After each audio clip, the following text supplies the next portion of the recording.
Dearly beloved, we have gathered here today to get through this thing called Mix CD. My name is Mike, part of the SPDM crew, and I love making Mix CDs. Each week, we give our guests a theme and an 80-minute time limit for which songs they're going to pick for their Mix CD. This week, we are talking about movie soundtracks, and no better person that I would have on talking about movie soundtracks because I know he's going to have some random stuff on here. I know he's going to have some eclectic stuff, but more importantly, I know all this stuff is going to be great. I have the music god himself, the host of the Noise Report. I got CJ playing back on again. CJ, Awesome. how's it going? It's going great, man. And soon to be the host of the Loud List as well. Yeah. So Do you we're gonna. you wanna talk about that at I all mean, right now, or you want? we're just gonna just throw that out there right now, and we'll circle back to it. But just to kind of let people know that we're around the first time. It's coming back. It's gonna be bigger, better, faster, louder. I don't want to get into it too much because we've already been here for a minute, just kind of randomly talking, and That's true. probably got another hour or so worth of random music to cover for the movie soundtrack. So We do. You are correct. So when got a I new first studio set up since the last time, if you noticed. I did, and it looks amazing. Looks I found that at St. Vincent de Paul. really. Yeah, it was on sale, and it had a price tag on it. It said $5.99, and I thought it was $5.99 for each of them because there's 6 pieces to the world map. And she goes, "Oh no, sweetie," she said, "it's $5.99 total." She said, "Plus it's 50% off." And I was like, Oh, "Oh." So I got this awesome world map for like $3. yeah. Uh, That so I had to, because that is the first thing that I noticed yeah. is I that wanted it map. back there because it's just really great for like a podcast thing to go with the posters. Sort of balances it out of like, I'm not just musical. I actually love like history and geography, and like the thing says, good food, good friends, good times. So, Exactly. we're gonna We're gonna diversify. we're gonna do all of that tonight. Well, minus the good foods, but good friends, good times. Well, got good drinks at least. There we go. There we go. Let's talk about movie soundtracks. So Yes. when when I sent you the giant ass list of all the different themes that we could do for this, you had a couple in mind that you wanted to do, and you pitched that you wanted the next one that you wanted to do was movie soundtracks. So, Yes. question for you, what was it about movie soundtracks that made you want to jump back on? I am a massive geek. Everybody knows my love of music, but there are 3 things within music itself that I'm a massive geek about. One is mashups, one is cover songs, and the other is movie soundtracks. There's something about the 3 of them, and they sort of cross over a lot, especially soundtracks and cover songs. Oh yeah, You know, absolutely. you see a lot of cover songs and soundtracks. So I have been a fan of soundtracks going way back to as a kid. I was always fascinated with the music that was in movies, whether it was horror movies, with the cha cha cha cha cha cha, or whether it was, Up Where We Belong from Officer and a Gentleman, or, the right placement of a song in a movie can make or break a movie and really make the movie better than it is. There are some horrible movies that I love solely based on the fact that they have really, really great music in them. So even though it's a terrible freaking movie, and the majority of what my list is going to be really terrible movies, but it has awesome soundtracks. Yeah, So the I running, go ahead, I'm sorry. no, I was just about to say, I was just talking about this with somebody not too long ago because we're talking about Daredevil Born Again, and Daredevil, like the Ben Affleck Daredevil movie, objectively is not a very good movie. I like it more than others, but it doesn't change the fact that that soundtrack I do enjoy quite a bit, and it's the thing that I took away from it the most. It's not the fact that it's a good movie. It's the fact that I quite enjoyed the soundtrack a lot more than I was expecting. I would tell people, and I would die on this hill, I still like the Dolph Lundgren Punisher better than all the other All the Punishers. other ones that came out. Yeah, like Yeah. I love Dolph Lundgren in and of itself, but I think for pure representation of who Frank Castle was, Dolph really was the best representation of him as far as size and look and just attitude. And of all of the people who played him, he was really the one that could actually fight and was most realistic. I'm sorry, I like John Bernthal, but 5'9" John Bernthal does not. Yeah. He's He not doesn't built. Punisher to me any more than 5'7" Tom Cruise screamed to Jack Reacher. Okay, That's fair considering who they got to play Reacher in the show. It's like but this is that's the completely thing, different. This is you know. completely different. I don't know But why Alan anyone is thought. perfect for the Mhm. role. Yeah. Tom Cruise was just like anybody who's ever read a Jack Reacher book. He's very specific in every one of the books that Reacher is a mountain of a man. You don't look at Tom Cruise and be like, No, no, he you is. know, You could say a lot of things about Tom Cruise, but Mountain of a Man is definitely not one of them. yeah. So right out of the gate, it was kind of like, yeah, no, that he is not Jack Reacher. He's just not. Mhm. Now, Henry Cavill could have played it. Alan Ritchie. There's a number of people who could play that role realistically, and Alan Ritchie is a great choice. He plays it exactly the way the character is written. Mhm. Just man of few words, a lot of action, big brooding. He really plays it perfectly, and I'm glad they did redo it. So, but like with the Punisher, Dolph is Castle. Castle was the big army guy, the big killer, and here you got Dolph Lundgren. He's 6'5", blonde, muscular. If you're looking for a guy who's going to go on a rampage and just wipe people out, that's the Really, dude I'm looking at. yeah, when you compare him to like the Thomas Jane or the Yeah. Ray Winston or like Now whoever played. Ray Winston was a good choice because he had the size and Mhm. the might for it. Thomas But Jane Thomas did. Jane was kind of Thomas Jane was always kind of like a weird choice for the Punisher, yeah. but I get it, I guess. But hey, Berthnall has the attitude for it. He doesn't have the size for it. mhm. I mean, he's a smaller dude. So I buy the attitude part of it, but I just Yeah, I don't know. sometimes comic book accuracy, sometimes Yeah. or comic book or like source material accuracy has to be respected a little bit more, and there's plenty of instances where it is most definitely not. There's times the thing with comic books is I notice you either get it massively right or you get it massively wrong. Vincent D'Onofrio as Kingpin, perfect. Ryan Reynolds as Deadpool, perfect. Robert Downey Jr. as Iron Man, perfect. Then there's other ones where you're just kind of like, You're scratching your head a little bit yeah, you're about just that like one. fucking, Tom Holland is Spider-Man. I'm sorry, I just fucking hate Tom Holland. Oh That kid yeah. is a fucking spaz. I don't care if it's Spider-Man, if it's Uncharted, whatever. I watch his movies and I can't help but think to myself, shut the fuck up and just Mhm. act. Like you just talk entirely too much. Like you're like a fucking chattering monkey, man. Shut the fuck up. Right. But anyways, No, I so you're absolutely right though, is that a movie a movie soundtrack, which we don't get very many good movie, or maybe I shouldn't say that because the movie soundtrack has definitely evolved and it's definitely yeah, not what it used to be anymore because yeah, the movie soundtrack used to be a big deal. And for some movies, the movie soundtrack is still better than the movie. a big deal. But Mhm. nowadays, it doesn't feel like it's emphasized or prioritized the same way that it was Right, in like the 70s, 80s, 90s, anything like that. And right. it's sad, but also, hey, it is what it is. And nowadays, I'm looking at your list and I know some of these songs, so that's definitely a plus for me. But I Cool. also remember when I first heard that song in a particular movie and was like, yep, I remember that. And that is the beauty of having good, timely music in a movie is that you're always going to remember it and it's always Yeah, going to have an impact. So, I mean, I'm looking at your list. Let's just get into it right now. yeah, So, your first song, you got Andrew Dice Clay. I ain't got you. So, yes.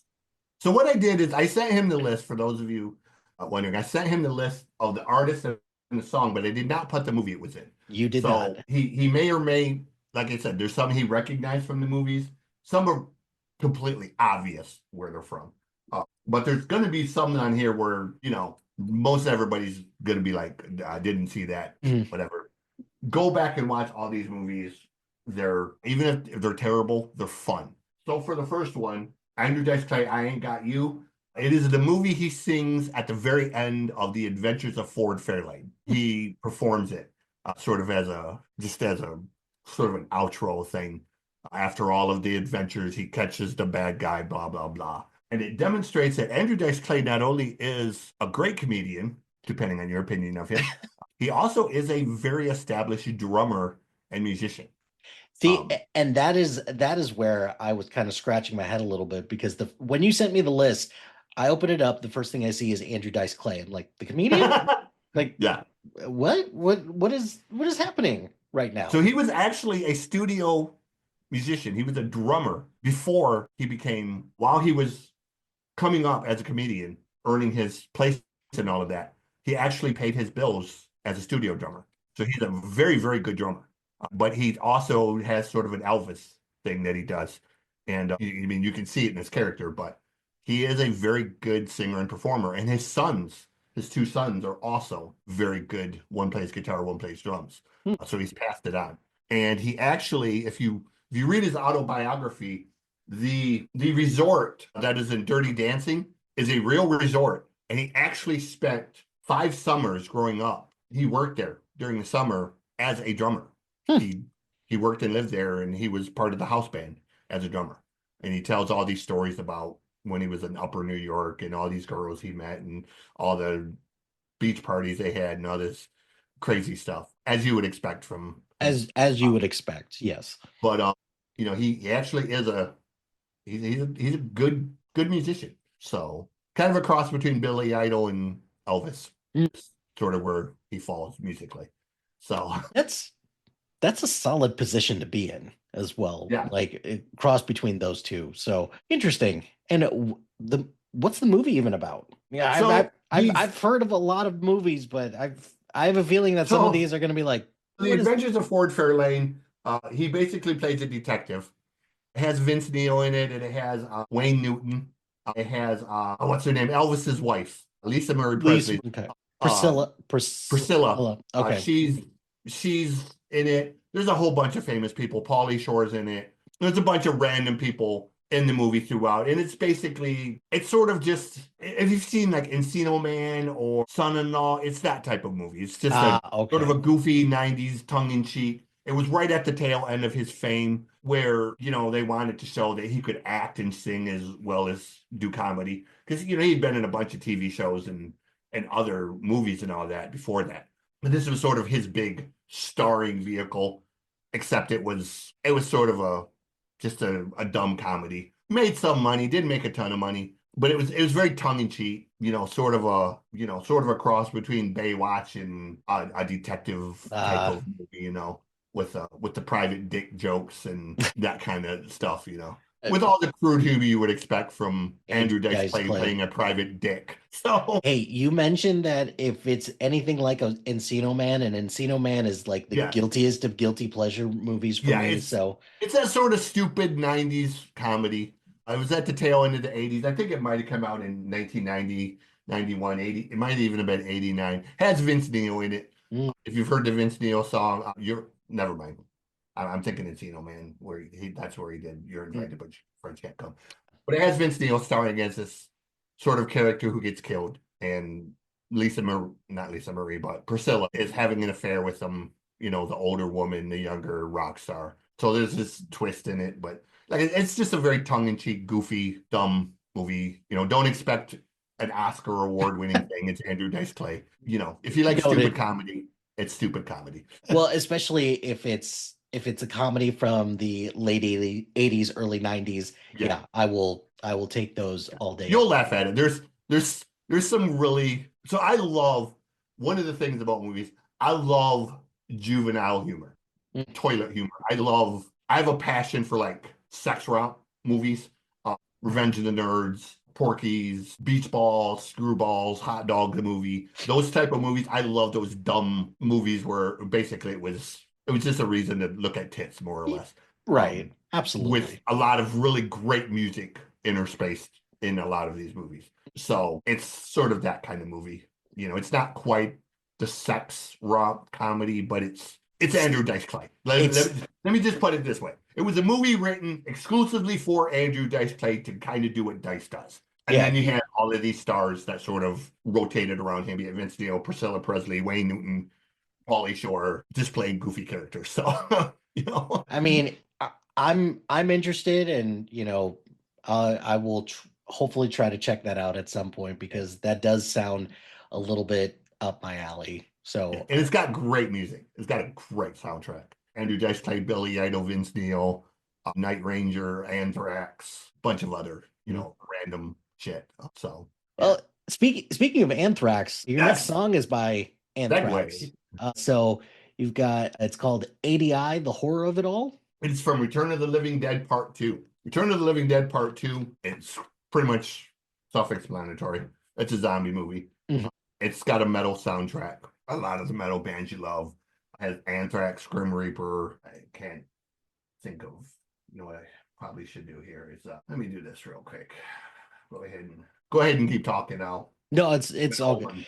I'm gonna open my folder that's got A Return of the Living Dead movie, it would make sense for it to have a metal soundtrack. I never would have like trying to yeah, so think. it has Robert Palmer, Julian Cope, Anthrax, Mantronics, Leather Wolf, Anthrax.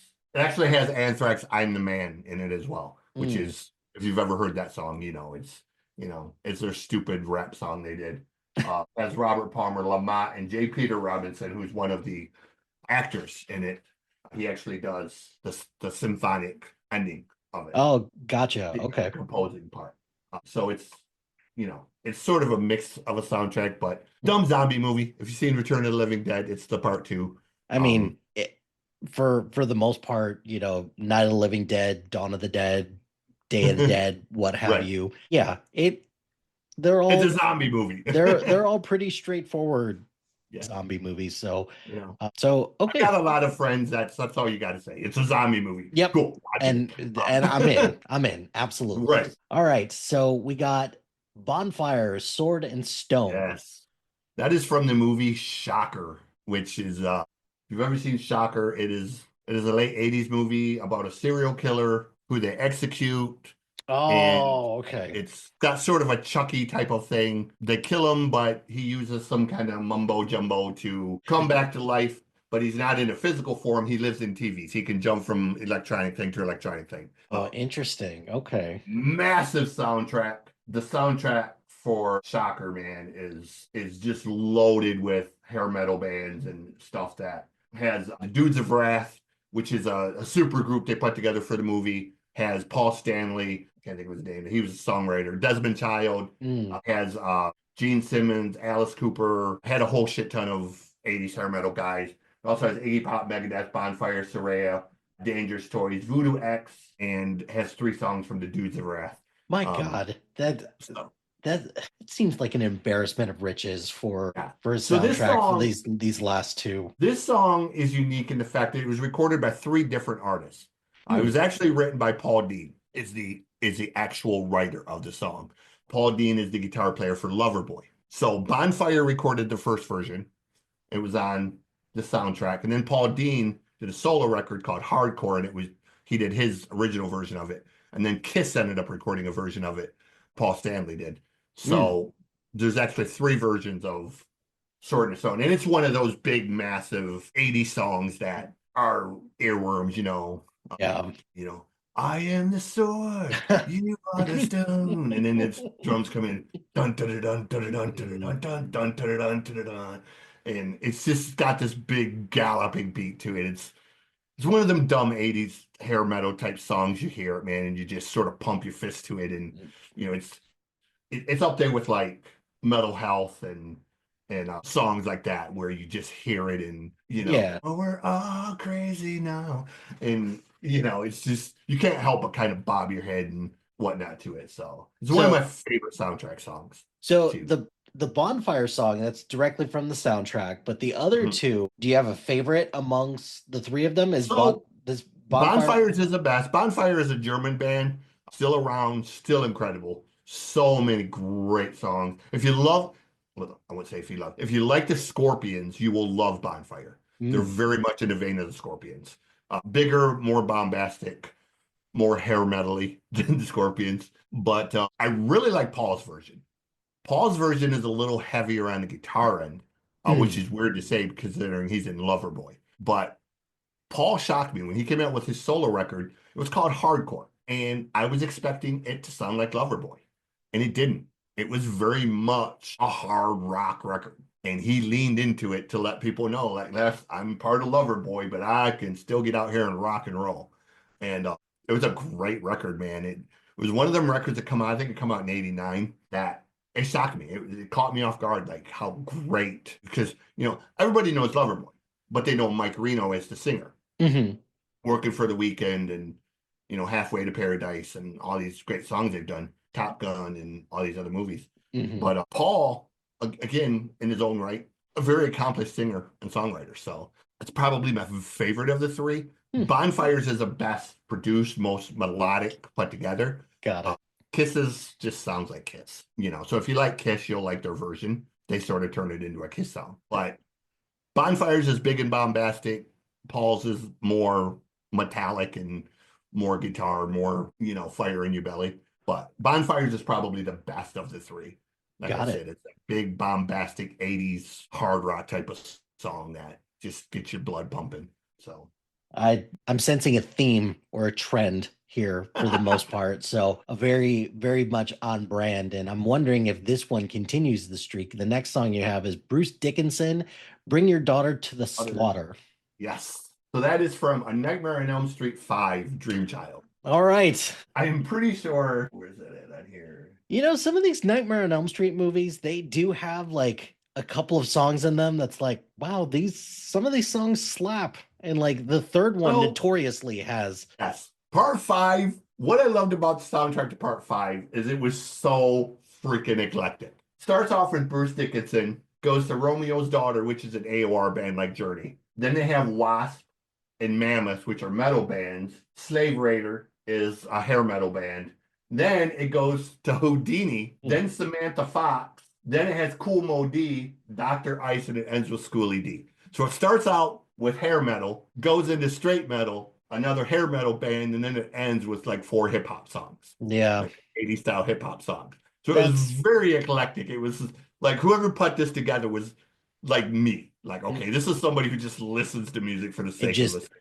and is going to So, put something in yeah. regardless of genre that will fit the So vibe of what's going on. I've always said, if there was a soundtrack, if I was hired to make a soundtrack, this is how I would make a soundtrack. Like Mm. just throwing all my favorite shit at the wall and seeing what sort of slides to the bottom. What they would be okay with Um, ultimately. Yeah. yeah, but it would be eclectic. It wouldn't just be like one thing, unless that's what the movie called for. Mm. Obviously, if the movie's about a heavy metal singer, you can't put hip hop and country in there. But if it's a movie like this, oh shit, I can Yeah, trust you me, can figure out so I many can different make it things work, that bro. you can Like, that you know, you've got enough of a range of music in your arsenal that you're gonna find something for yeah, that. So I'll make it work in a movie. Like I know music. Like, hey, what do you got? Oh, you got a truck stop? Okay, Matt D, truck stop at the end of the world. Oh, you got a green and yellow bar? Burning Spirit, reggae band, green and mm, yellow, Jamaica. We'll tie the theme into that, and mm, I get really creative with this shit, man. So, maybe anyways, yeah, that's maybe from the Nightmare on Elm Street 5. So, maybe maybe coming up soon, maybe one of these times we'll pick a movie and just be like, if you were in charge of the soundtrack, oh what would man, you pick for that? it's a weird thing. I'm writing a book. I'm writing a horror comedy book about a truck driver who's obsessed with heavy metal. He's obsessed with heavy metal, pop culture references, and truck stops. Hmm. And along the way of his adventures, he meets a serial killer, Dexter Sal, serial killer. So it becomes this truck driver versus a serial killer. And I've told people that basically, if you took Van Wilder and made him a truck driver and then combined it with Texas Chainsaw Massacre. That's kind of what the book's going to be like. It's going to have that Van Wilder sense of humor, but with the sort of serial killer type of The serial killer um, undertone there. so I'm not even completed the book yet. Well, I've written the book. I'm editing it at this point, but I'm already in my head as I'm writing this book. I'm like, yo, Matt's That's song is going to go right here, notation. Nine Inch Nails song is going to go right here, notation. You know, even the chapter titles are basically modeled after oh, like songs. nice, nice. Like my friend Matt, he writes some of the most incredible Americana songs ever. He has a song called Truck Stop at the End of the World. And for the final showdown of the book, the final chapter is Mhm. titled Truck Stop at the End of the World. It's where the final battle happens because I just could not use it. Like I called Matt and I was like, dude, I'm gonna steal your song title because he goes, for what? And I told him and he's like, oh dude, that's fucking awesome. And I was like, I could not use it, dude, because Right. it's the final battle, the climax of this book, and it's this weird truck stop that's in the middle of nowhere. And it's like I had to have a title for it. And I just thought it's the truck stop at the end of the world. And That's he was like, I love it. And I was like, it's cool. it sounds so epic and it sounds so It's so long-winded, dude. I yeah, set out to write a book that was 300 pages. It is 526 pages. So I'm like, okay, I'm gonna have to go back and, skit. Well, because I use so many pop culture references. I love fucking pop culture. So I've got like, I'm very Ryan Reynolds in it. Like I make these sort of dumb jokes that half the people probably won't get because they won't know the movie reference or they won't know the book reference. So I'm going to go back and sort of lean some of that out to, because nobody's going to sit through a 526 page serial killer book. mm. Some people will, but Yeah, I was about to say there will be people out there that yeah, will but the majority of people, 500-page books are for science fiction. right. So, I'm gonna lean it up a little bit, Mhm. try to get it down to maybe 400 pages, 420, and still keep the intact. But Nice. yeah, I Well, could do it. I'll be looking forward to learning more about that and, getting a chance to read it or listen to it. But a big thing now is coming up with, like a soundtrack or a playlist accompaniment for something. Yeah, So I I I've ex already in my head I got the wheel expect to see turning. something like that for Yeah. this. So be looking forward to that. So the next song on your list, you've got Burning Spear, Happy Yes. Day. So the great thing about this song, it is from the soundtrack for the movie River's Edge. I've actually heard of this Yeah. movie. So River's Edge is a very dark movie. It had Phoebe Cates and a few other famous brat packers from that era. Very, very dark movie. It had a completely metal soundtrack. And when I say metal, I'm talking like Hallows Eve, Slayer, and then the very last song was Burning Spear, which is a reggae band. So Burning Spear, that's why I said with the yellow and green, I would put Burning Spear in there because it was sort of this weird way they ended the movie. Like after all of this, he kills this girl, leaves her on the river's edge, and the whole story evolves around the friends trying. Half of them don't believe he did it. The other half believe he did it, but are trying to sort of help him escape Right. or try to get away. So you kind of have this battle of good versus evil, and you have all of this really dark, like Slayer type music. And then at the end, as the outro plays, you have this sort of reggae song that, the darkness is over and you can have a happy day. And it was like, okay, that was sort of a very sardonic Mm, twisted way too, and it was perfect for the movie. If you see the movie, you'll understand that really it was sort of a brilliant choice mm, too. It was almost like a sick joke to kind ah, of, have such a dark movie but end it on a happy reggae song called Happy Day, right. So I just thought it was the proper one because it's this oddball song that doesn't belong anywhere in the soundtrack. Yeah, The yeah. movie's really great. It Like certainly if you like, sound it certainly sounds like it. So yeah, that's nice. it's a very graphic movie, by the way. So it's not. I will tell people, Not for if the you're faint of triggered heart. by Yeah. if you're triggered by domestic violence, sexual assault, anything like that, do not watch this movie. Mm, because that's basically kind of how the murder happens. got it. Um, so don't watch it if you're triggered easily, but if you like a really dark, kind of crazy ass movie, and it's an 80s movie, so it's got that. Yeah. I don't remember the exact actors, but I think a couple of them were in the Brat Pack there with like C. Thomas Howell, Molly Ringwald, Ione Skye, all of them ones. I think a couple of them are in it. I want to say C. Thomas Howell's in it. That Maybe I'm feels wrong. like this feels like a movie that he was in because he is definitely somebody who's in like some darker shit. So let's see. River's Edge. Oh, I'm sorry, I had Keanu Reeves in it. That's who it was. Oh my God.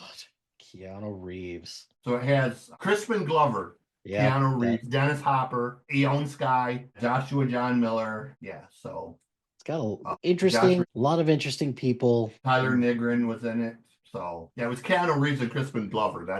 And I think Crispin is the one who actually kills his girlfriend. So Mm. it's perfect role for him. Oh, Keanu Reeves. Old school Keanu Reeves. No, I'm sorry, it's Daniel Roebuck. Teenage burnout Samson has murdered his girlfriend and left her naked body laying on the bank of a river just outside the small California town. He not only doesn't run away, he brings his friends to gawk at her dead body. Speed Freak Lane, which is Crispin Glover, tries to force the teen's silence to protect her friend, but conscience is gnawing at the others, particularly Matt, which is Keanu Reeves, who want to go to the police. So, you have Crispin Glover doing what Crispin does, and you have Keanu sort of being Keanu. But it's a dark movie. It's sort of. Gotcha. Interesting. All right. Your next one. Cyndi Lauper. What a thrill. Yes. So this is from Goonies. Yep, it sure is. Um, This is one that and I was like, I know this one. Yeah. So I chose this one because everybody knows the Cyndi Lauper Goonies theme, which is a perfect song for Cindy, that sort of bouncy 80s pop. But What a Thrill actually is almost a hard rock, like a rockabilly type of, almost like a rockabilly punk style song. And it really showcases what a phenomenal artist and singer that Cindy is, that she's very diverse. Hmm. Cindy has done country records, she's done rock records, she's done pop records, she's done synthwave stuff. Cindy is super talented as a singer and has this massive voice range that people don't realize that Cindy has. So I love that she did this sort of oddball type of Hmm. song that was fun. And it really has the spirit of that movie. Yeah, Um, and I think that's the perfect way to put it is that it captures the spirit of the movie very well. And yeah, this one also just it's something that I take away from the soundtrack and be like, yeah, this fits in here and what a great Cyndi Lauper is like the perfect person to have on a yeah, Goonies soundtrack. yeah, I love Cindy. Hmm. I really love her country record. I know it's probably not a popular opinion. A lot of people don't like country, but Cindy did a country record where it was a lot of Patsy Cline style Hmm. song, and she has the voice for it. I think people doubted that, but when she came out and she started yodeling and doing that Patsy Cline, she actually does a version of Crazy, Oh, and okay. it really showcases that holy shit, Cindy can sing, not Hmm. just like the '80s pop Cindy that but Cindy can like reboot entire Patsy Cline style sing. So it gives you a new respect. Hmm. Also at the fact that, Cindy's 68 years old and is still out here killing it. Still Right. looks like she's 25. Freaking beautiful, man. Been married to her husband for 46 years, 47 years. So you gotta love that. Yeah, for Because sure. to have a marriage of almost 50 years in Hollywood and in the Is music world is you unheard know, of. yeah. It You doesn't know, happen very yeah, often. her and Dolly Partner kind of like, stand alone when it Right. comes to that type of thing. So, Yeah. mad respect for that. Well, Um, and it's interesting that you talk about Cindy. Like I didn't know she did a country album, mhm. and it doesn't surprise me that she would do something like that. And seeing how there's a lot of people, a lot of prominent people lately doing country albums. There's a market out there for people to do that. So Oh yeah, yeah, that's oh yeah. interesting. I'll have to check that out. So Puddle back there laying on the floor. all right. So your next song, you've got Fishbone, Yes, Shaken to the Beat. skanking to the beat, Yeah. I can't read. I'm sorry. Skank to the skanking to the beat. beat. Yeah, speaking of Ione Sky, This is one of her movies. It's from the movie Say Anything. So, and it's just a fun song. If you've if you've never listened to Fishbone, there are two bands in my life that I have attended their concert and been unable to drive home.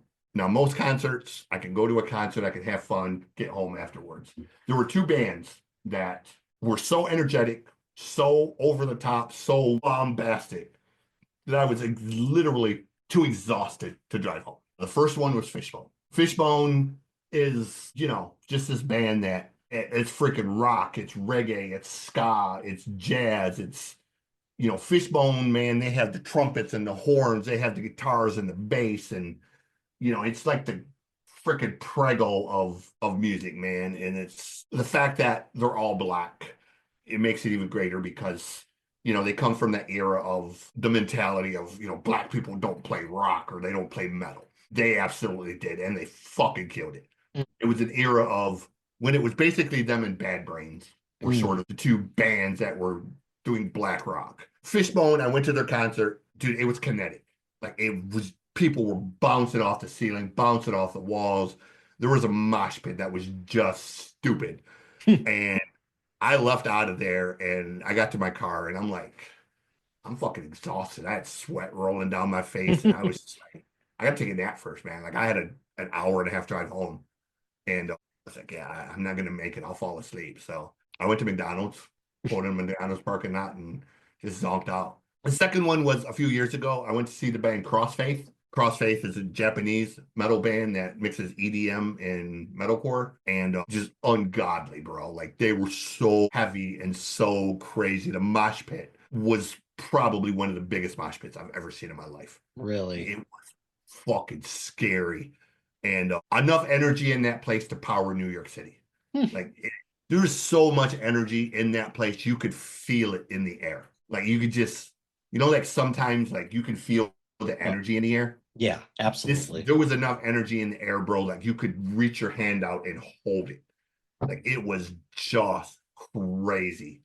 And I almost didn't make it to my car. I was so exhausted. I got to the car and I'm sitting in the car seat and I'm looking around, and like half a block down there was a Denny's.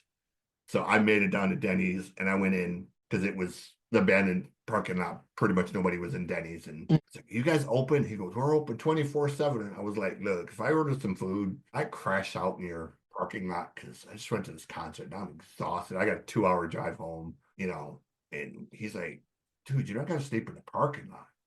I goes, well, I can't mean, sleep on your sidewalk. And he's like, well, this section over here is closed, dude. He's like, just crawl into the booth back here and I'll keep the section closed. He goes, get oh, some sleep back there. So I'm sweet. I crawled into the booth and put my coat up under my head, and he brought me food and didn't make me pay for it. Like it was the coolest thing. And then I was like, dude, I'm so thankful. So I handed him a 20, just said, here, here's a tip for you, just for thank being a you super for awesome that. guy. But like I said, the only two shows were, I mean, just brilliant shows, man. Recommend them to anybody. If you get a chance to see Fishbone live, they fucking slay. Mhm. Like just so much fun, stupid, goofy energy. You're gonna have people pogoing, you're gonna have people bodied slamming each other on the floor. I mean, it's that sort of dumb. If you remember ska from the 90s, it's like that on steroids, because that's a lot of what they do. It's sort of ska based. There's elements of jazz, there's elements of reggae, there's elements of metal. One of their records is called "Give a Monkey a Brain." He'll think he's the center of the universe. That record's actually called "Give a Monkey a Brain," but the rest is in parentheses. And that's sort of what Fishbone does. So, Yeah. um, yeah. And that's so interesting that you would pick that song from that soundtrack that is just so synonymously known for that fucking Peter Gabriel song. Is that Like, song out there? I mean, I didn't like, notice it. so say anything. Yeah, it's got Oh, like, it does. In Your Eyes. yeah, obvious. Like, Yeah. it's the big romantic gesture Yeah. that Lloyd Dobler has. What? So everyone's gonna remember that. So, Yeah. It also has Cult of Personality in it. mhm. But the other one, I almost went with the replacement song, Within Your Reach, because I love the replacements. So, but I went with Fishbone because I love Fishbone. Like I said, they're so much fun. Just one of those bands that I have this affinity for that, I tell everybody about. Like, have you ever heard Fishbone? No, you gotta listen to Fishbone, bro. It's Gotta listen to them. fucking Go to a like, concert. Yeah, um, there's just doing it like I said. It's I love stupid fun or stupid humor, and that's kind of what they do. You gotta love a band who has a record called "Give a Monkey a Brain." I mean, it's so tongue in cheek that right, right. Boy, your next guy I've never heard of at all. no, Who's unheard this? of. Freddie Mercury? Yeah, Who's that? Fooling around. so it was actually a song that Freddie wrote. It didn't make it onto a Queen record. It was on one of his solo records. It's from the movie Teachers. Teachers had Ralph Macchio and a couple other people you may or may not know in it. A pretty cool soundtrack. Bob Seger, 38 Special, Freddie Mercury, Cyndi Lauper, Bonnie Tyler are all on the soundtrack. So All those people you would expect to find on an 80s movie soundtrack. yeah, so so it's really a 80s type of soundtrack. It's pretty much all you got to say. But it's Freddie being Freddie being big and bombastic and just having fun, sort of doing that sort of Radio Gaga type of song is sort of what it is. Fooling around, fooling around. He's sort of half crooning, half doing what Freddie did. So Gotcha. just one of them fun Freddie songs. Nice. Give me 1 minute. I got to pick this bottle up. It's driving me crazy. Yeah, go for it. Go for it. I threw it back there because I was done with it. And every time I look in the camera, I see this stupid tea bottle. Gotcha. No, like, I totally get that. All good. Your next song, Gary Allan, Highway Junkie. Yeah, so we went country on this one. That's from the movie Black Dog. The Patrick Stewart Swayze. or Swayze. Patrick Swayze, Meatloaf, and Randy Travis are the three big stars of Black Dog. It's a trucker movie. And as a former trucker, I have an affinity for trucker movies. So it has a really great soundtrack. Gary Allan, Randy Travis, Garth Brooks, Reba McEntire, Meatloaf. Has Meatloaf doing a country song, which is odd, but works. But it was a great movie for Patrick Swayze and for Meatloaf. Meatloaf gets to play the bad guy. And I think he was underappreciated for his ability to sort of play the heavyweight, so to speak. So to speak. But it was your typical Swayze movie. If you've seen Next to Kin, it was sort of in that vein of that type of movie. So and Black Dog basically it's a trucker term. If you drive too long, the highway sort of lulls you to sleep. The legend is if you drive too much, you'll see black dogs on the side of the road. If you start seeing black dogs while you're driving a semi, it's a sign that pull the fuck over and time to chill out. Yeah. Like seeing a black dog was a sign of death. Like death was imminent. Like you were gonna pass out or kill somebody or some kind of death was gonna happen around you because you had pushed your body too far. You were hallucinating. So yeah. See, and like to me, because I remember this movie, and I remember like to me, this was probably Patrick Swayze's last like bigger movie because I think might have been, yeah. I think the rest of them just before he passed away were smaller movies or like those straight to. They might have been. I'm not 100% familiar where it is in the lineage of his movies and that, but it was a solid movie for him. It was a good vehicle for his talent. Yeah. Like I said, if you liked him in Next to Kin, you liked him in Roadhouse, it was that type of character, sort of that brooding dude who could fight if he had to, but didn't really want to. Right. No, good call out on that one. All right. So next song on your list, Hans Naughty, Say Hey Hey. Yeah. So this is from a movie called Beach Balls. Cheesy sex romp type movie. Terrible movie, awesome music. It was one of them movies where, you got the bully who commits a crime, but the kid gets in trouble. The main character gets in trouble for it and is on probation, so he's trying to stay out of trouble. He's friends with this sort of glam metal hair guy. He's a guitar player, but he can't afford a guitar because of his probation and all of that. His mom's a religious freak, doesn't want him listening to rock. So you have the sort of goofy best friend who is very much a Pauly Shore type of character before Pauly was. This movie's from like 1984, 83, 84. It was during the glam metal era. A lot of the songs are by glam metal bands that weren't real bands. They were sort of assembled for the movie of guys from other hair metal bands in the LA scene. Got it. So if you like the sort of goofy 80s sex route movies like Porky's and Hot Dog the movie and Screwballs. It's that kind of It's movie. gonna be right up your alley. Yeah, it's, tits, guitars, and glam metal. That's basically what I say about the movie. Mm, Tits, guitars, and glam metal. That's sort of what it is. got gotcha. All Um, right. lives in a big house on the beach in Malibu, or Venice. Sorry, it's Venice. So, sand, babes, guitar, glam metal. There's a scene that has Bill Gazzari in it for a minute. So, it has sort of the Sunset Strip type of thing, but just a goofy, dumb movie. I'd call it a B movie, but it's probably more of a C. Oh, yeah. Well, your next three songs, I knew like instantly Yeah. those were three that I was like, yep, these three are Oh, yeah. They're freaking obvious because they're literally the in the title name. song Yeah. from the So, movie. So, so you got Jay Giles Band, Fright Night, or for that one, and yeah.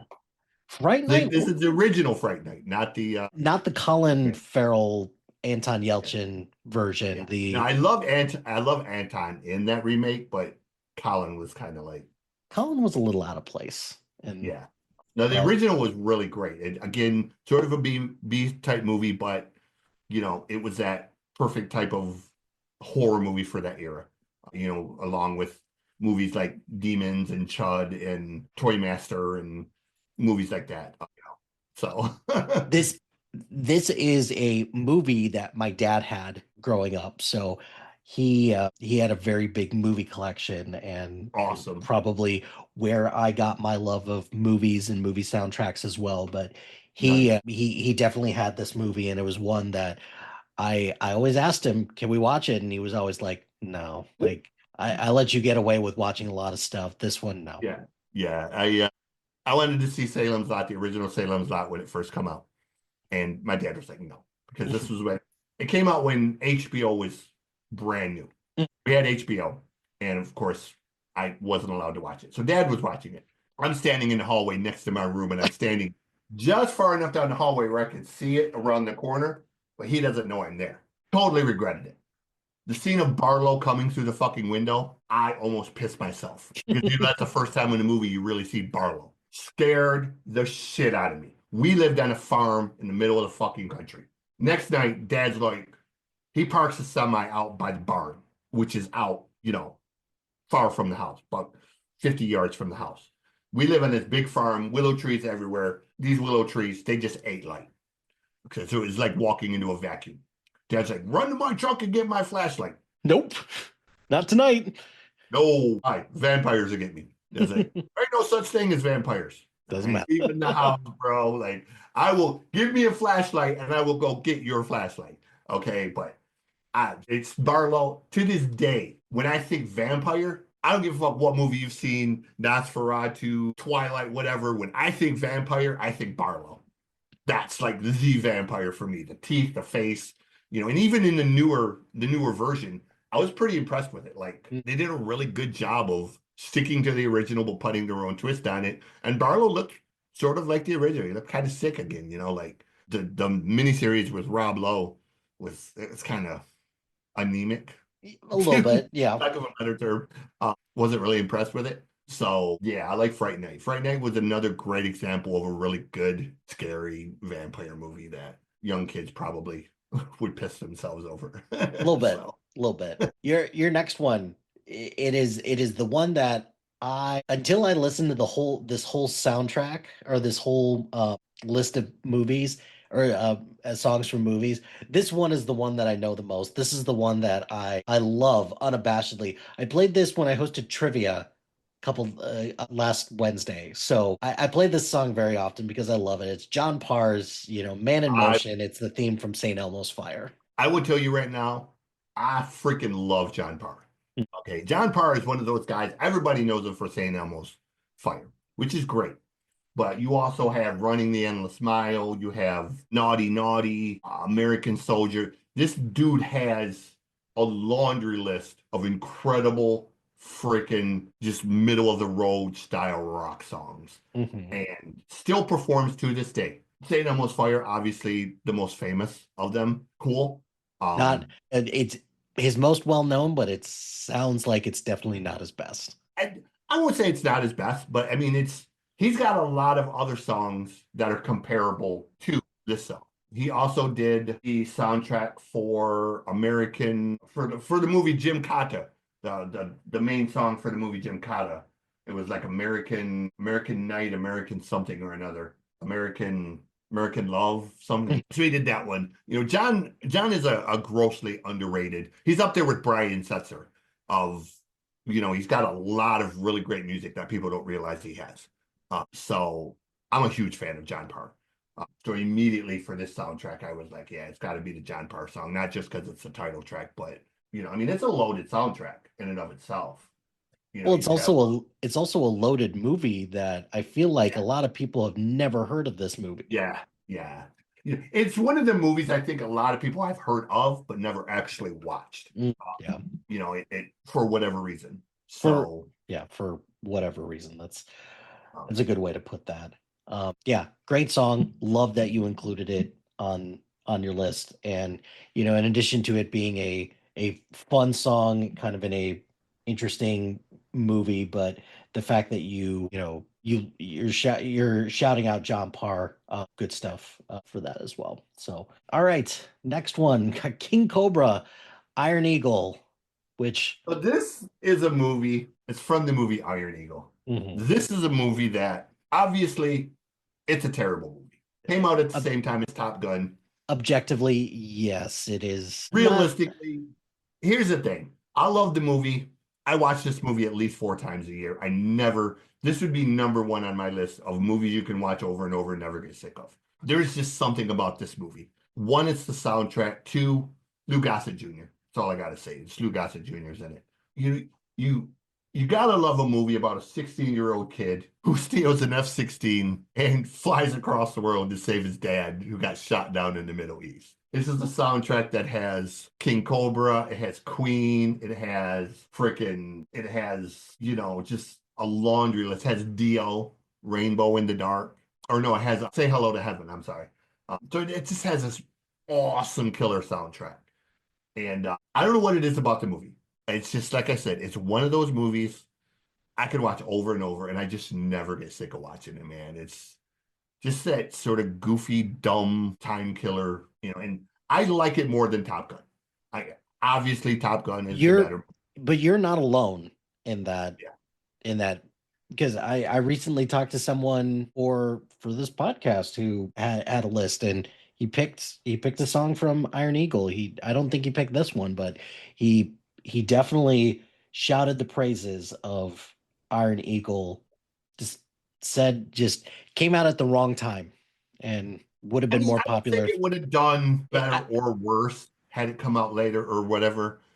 It had the unfortunate thing of coming out at the same time as Top Gun. yeah, Obviously, Top Gun was going to be the better movie. It had the bigger star. It had a ton more money behind it. And it had a more realistic storyline of actual Navy pilots as opposed to a 16-year-old kid and his high school buddies basically hijacking an Air Force base for maps and, you know, flight logs and other random shit right. to, you know, for the 16-year-old kid and this retired pilot to hijack two F-16s because he just totally hijacked two F-16 Oh yeah, of jets. course, just as one would do Yeah. at that But time. that's the type of stupid shit that makes the movie fun. Like you got to suspend your belief and just say, hey, let's just go with the sort of Michael Mann shoot 'em Mhm. up Yeah. type of shit. Like I want to see shit get blown up. I want to hear great music. And you gotta love. It has Queen One Vision in it. And you gotta love a song. It's like Never Say Die, Iron Eagle. See, And and that is to me the theme songs of movies that you don't get anymore. yeah, You just do right. not get those anymore.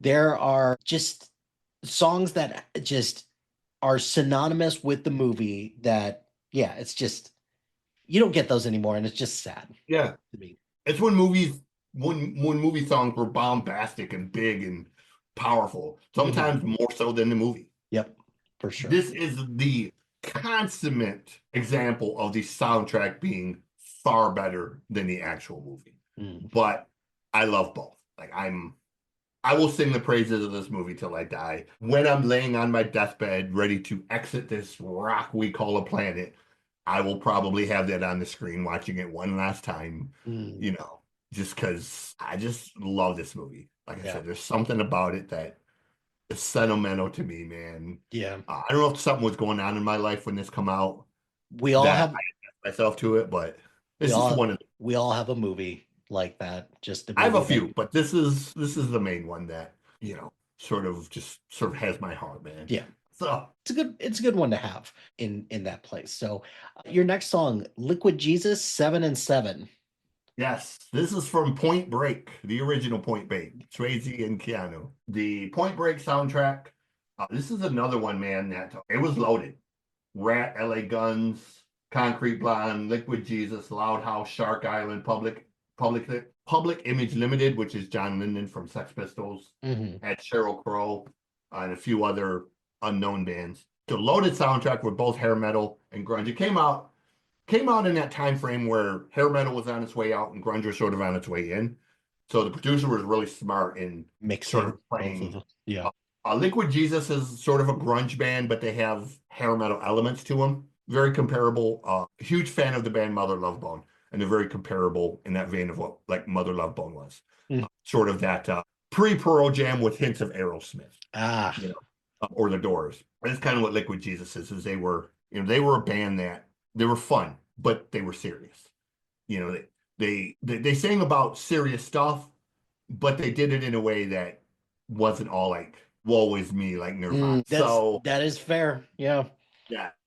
So Liquid Jesus is a band that, I would recommend people check out. A lot of good songs. They weren't around for a long time. I think they did like two or Mhm. three records. But a really good band.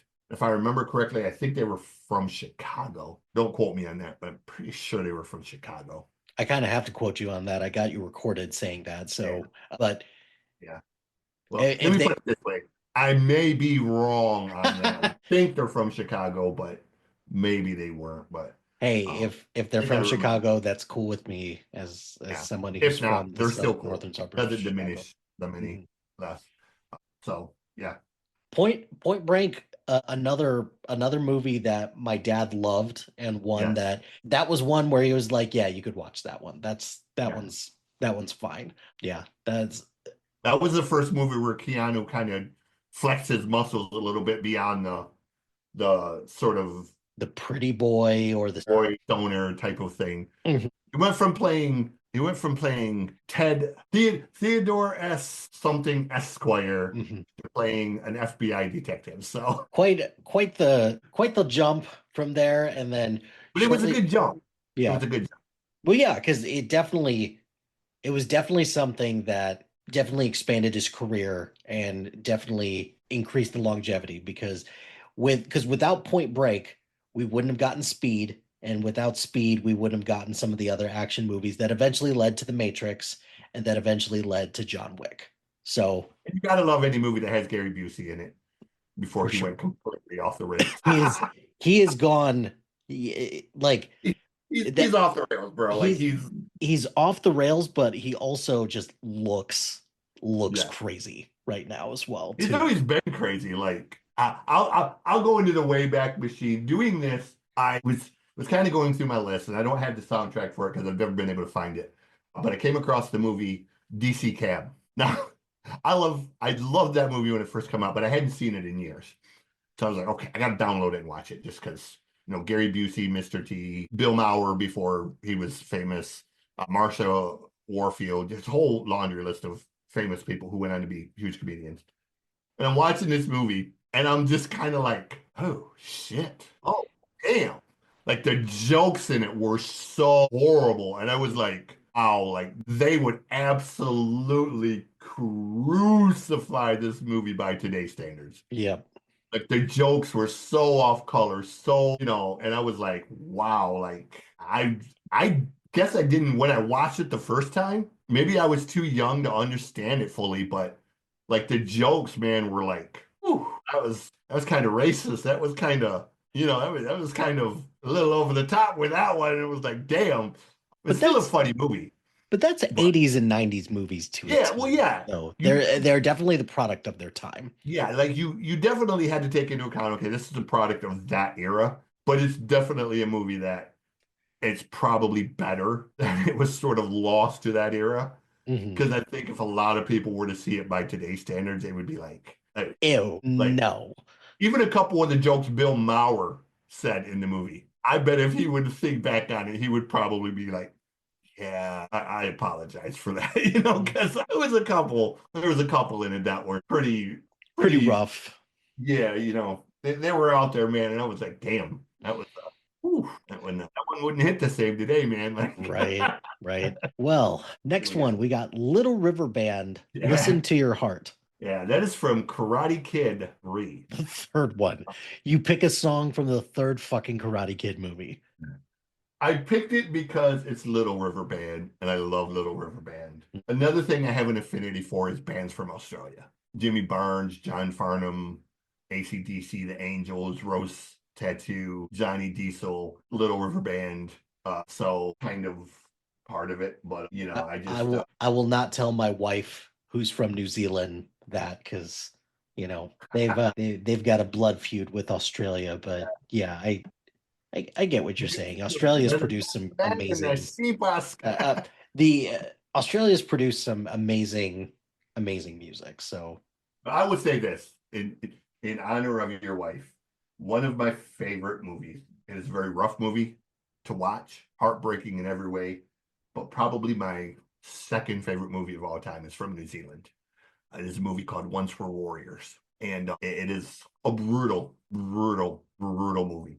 Timaru Morrison, the one who plays Boba Fett, I think, or something along the lines. some He's yeah. you know, it's a story of a Maori family, domestic violence, suicide, child rape. I mean, it's a brutal movie, and the domestic violence in it is. Mm. Timaru says, you know, my goal was to play a character that everyone hated, so I leaned into it, and Yeah, that's he leaned into it, bro. Like, I mean, it's as someone who's been a domestic violence counselor and I've worked security at battered women's shelters. I've seen it firsthand, and it is horrifying to watch this movie mhm. because it is so realistic. Like it, Hollywood had to say, "Well, you pull punches, you could tell a punch was fake." Oh yeah, for sure. None of the punches in this movie look fake, bro. Mhm. Like it looks like he was smacking the shit out of this woman, and just the whole theme of the movie. It's a great movie. It's one of my favorite movies because I tell people like, look, it's a must-see movie.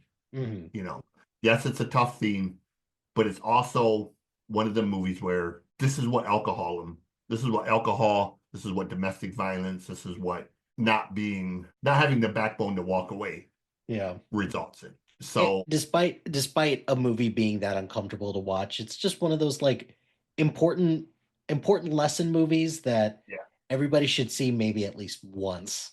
And yes. if you can't watch it again, then that's perfectly fine because if it could have that much of an impact on one viewing, then it's done its job, right?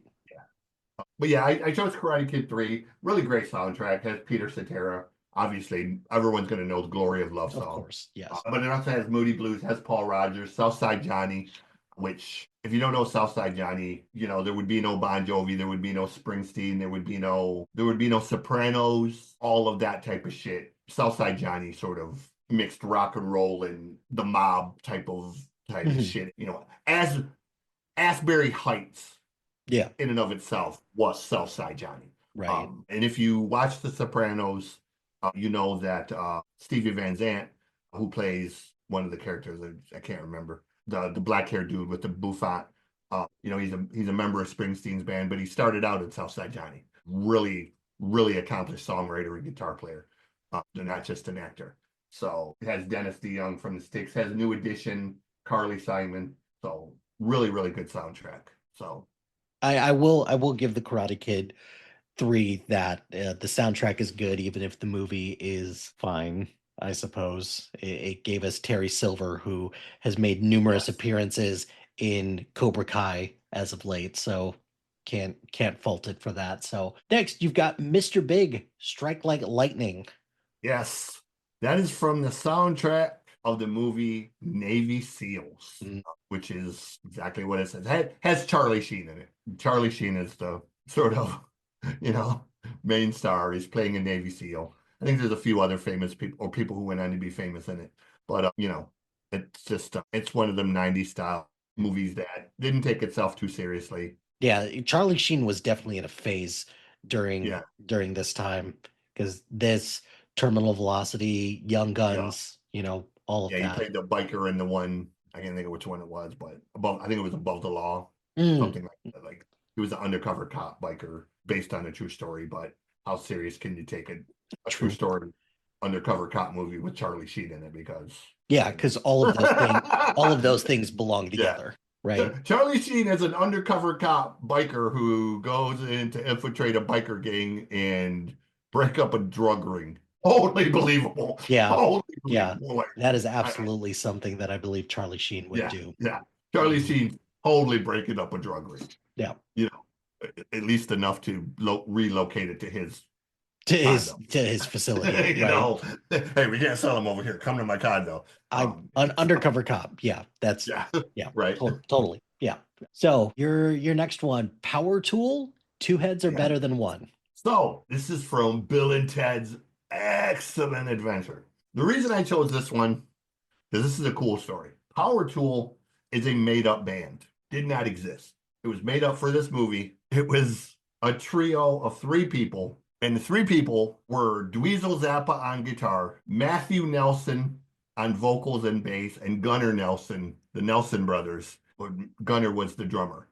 So basically, it was Ricky Nelson's twin sons and Dweezil Zappa who made up this. And it was another one of them big Bond 80s style songs, that was so catchy, two heads are better than one. It's double the pleasure, double the fun. And it's just, it's got this big, massive rap style guitar riff in it. And it was such a great example of what that movie was, Oh basically, yes, absolutely. because you had Extreme on there.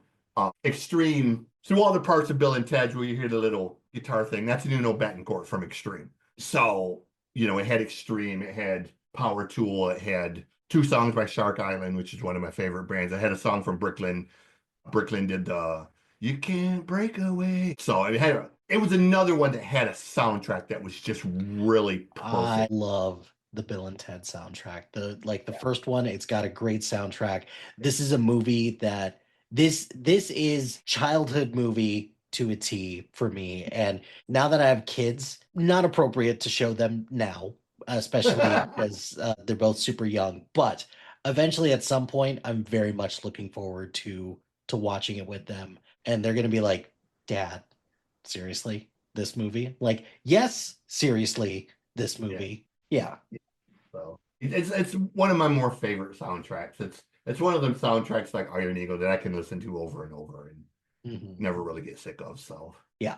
Good call. Bill and Ted, just great soundtrack. I think I actually still have the soundtrack of that because my mom moved out of our old house and got rid of a bunch of stuff, and I was like, I'm taking this. I'm taking this, like a bunch of these old soundtracks, and be like, yep, these are mine now, and I'm sticking to it. So good call with that one. Your next one, Rhino Bucket, yes, soundtrack to a war, Welcome to Hell. it's from the soundtrack of The Wrestler with Mickey Rourke, and it plays during the scene towards the end where he's doing his final match and he kind of gets his bell rung a little bit. So yeah, Oh so no, that it's that big bombastic song that's playing. Rhino Bucket, they're sort of an AC/DC style band, still around, still up, still amazing. They don't reinvent the wheel. You Mhm. know, they do AC/DC style hard rock. Have since the early days, still do it. So if you love AC/DC, You'll love these guys. you'll love Rhino Bucket. Really great guys. I've interviewed them a couple of times. Super, super fun guys.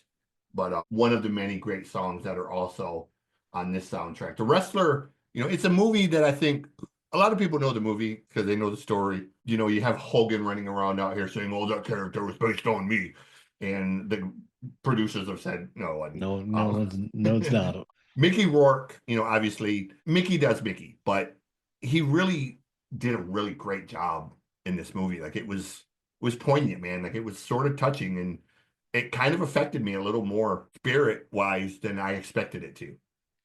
He totally got robbed. He should have gotten the Oscar for that over Sean Penn, but it is what it is, and Yeah. Hollywood I mean, is. this is a soundtrack that had Quiet Riot, Cinderella, had Lil Wayne and Birdman, Firehouse, Rhino Bucket, Rat, Slaughter, Accept, Scorpions, Guns N' Roses, and two songs by Bruce Springsteen.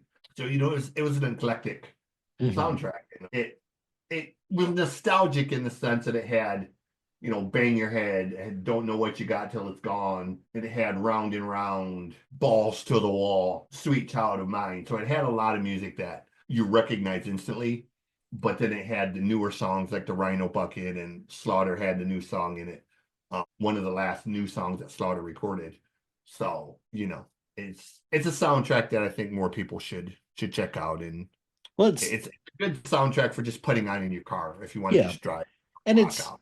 the Wrestler is just one of those great movies that more people need to see. One of Darren Aronofsky's better Yeah. movies for sure. Yeah, that's good call out with that one. So, okay, rigor mortis, foaming at the mouth.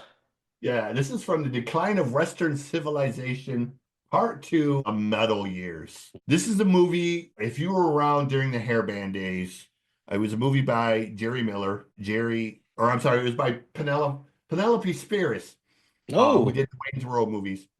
Jerry Miller helped her. Jerry Miller she was a female. She was a publisher of the Metal Edge magazine. All of the bands that were on this soundtrack were part of the LA hair metal scene, the glam metal scene, Sunset Strip. So you had the famous scene was Chris Holmes of Wasp in the swimming pool drinking vodka, where he's just fucking trash. There's like 6 empty vodka bottles floating around him, and he's so fucking trash. He can barely put his words together, and he's in this swimming pool just floating, and he's just kind of like, it's really sad. And then hmm you have like scenes with Seduce, you have scenes with Rigor Mortis, you have scenes with all of these bands they're not famous. They're trying to make it in LA, and they're telling their story of what they do to survive in LA, and how, it's not just sex, drugs, and rock and roll, that there's business attached to this, and there's pitfalls, and it really was sort of supposed to be a movie about the pitfalls of the scene, mm. like how not to fall into the trap of sex, drugs, and rock and roll, so you burn out and do all the wrong things. And it was one of the movies, like, if you were a hair metal fan, or if you were a hard rock fan, if you liked bands like Rat and Dokken and Bon Jovi and Slaughter and all those bands, this was a lot of lesser known bands that hmm were trying to get to that level, Oh, okay. what they had to do to get there.